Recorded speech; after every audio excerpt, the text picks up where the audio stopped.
paxıl adam hadisəyə baxan kimi bir şeyə o paxıllığı bucağından baxacaq. Yəni necə? Məsələn, birində bir şey gördü, o saat, niyə bunda var, məndə yoxdur?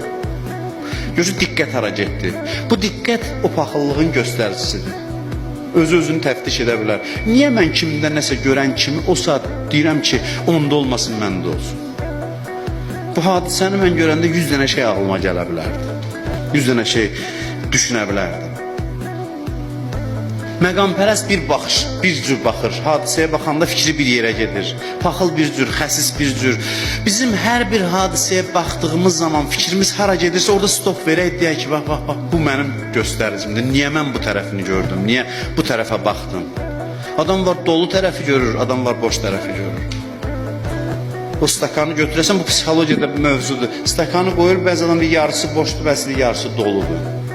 İndi bunu psixologlar araşdırır ki, niyə bu boşu gördü, bu dolunu gördü?